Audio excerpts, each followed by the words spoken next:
Bon. Bonjour. Finalement, je me vois obligé à quitter Nador.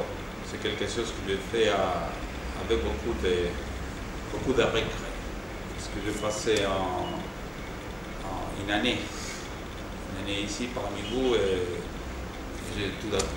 tout d'abord, je vais bien remercier le Nador Citycom pour l'opportunité qu'ils m'ont donnée pour paraître devant la société nadorienne.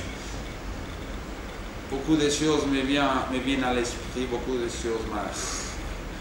Et c'est pas facile à les gérer, c'est pas facile à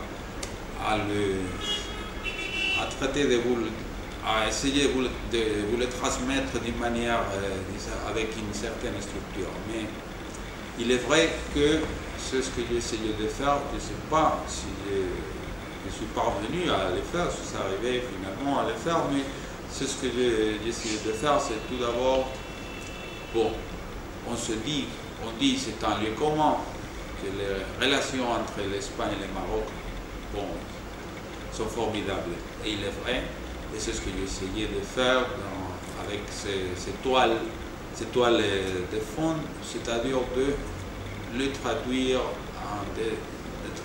dans cette région du Maroc.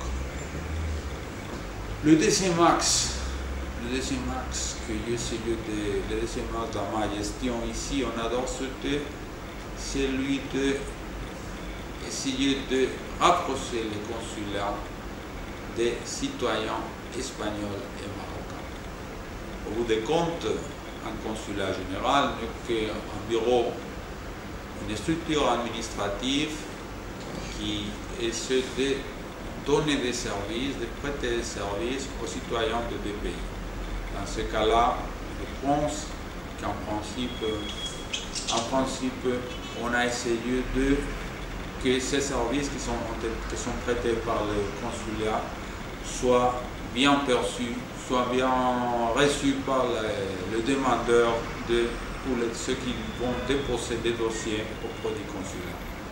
Le troisième axe, c'est quelque chose que les consulats généraux font aussi, c'est-à-dire qu'ils essaient d'améliorer les rapports entre la société nadorienne et aussi la société espagnole.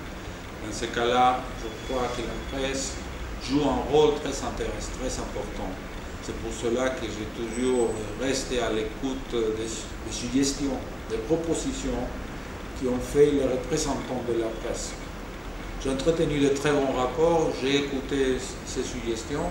Parmi elles, c'était celle du site web, qui maintenant, même en arabe ou en français, est à la disposition des Nadoriens qui peuvent eux-mêmes s'adresser ou participer ou suivre les activités des consulats ou résoudre leurs doutes, leurs problèmes qui sont en relation avec les consulats.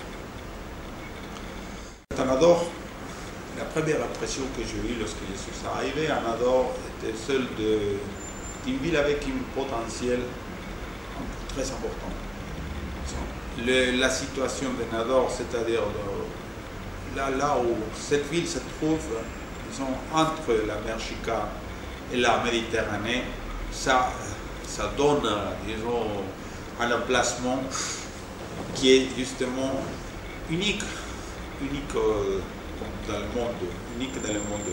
En même temps, le Gourougou et tous les paysages qui sont autour de Nador, ça donne une beauté que les gens parfois qui habitent ici à Nador ne savent pas même apprécier dans toute sa beauté. Et ceci dit, il est vrai qu'il y a eu récemment des initiatives pour mettre en valeur cette beauté, par exemple celle de la Talayon, où, disons, les gens vont pouvoir, les gens qui un jour arriveront à Nador, pourront voir de réalisations concrètes dans ce domaine-là. En plus, c'est une ville qu'on voit qui est vivante. C'est-à-dire, c'est une ville qu'on voit que les gens, la jeunesse, essaient de sortir, essaient de se projeter vers l'avenir, même s'il y a pas mal de difficultés. Et dans ce cas-là, dans ce cas, bon, je dirais pas que la situation n'est pas tout à fait idyllique. C'est très facile pour les jeunes gens. Mais Nador, pour moi, il va rester dans mon cœur et il va rester rattaché à moi, même si je n'ai pas passé qu'un petit temps, une petite année, comme j'ai bien de dire.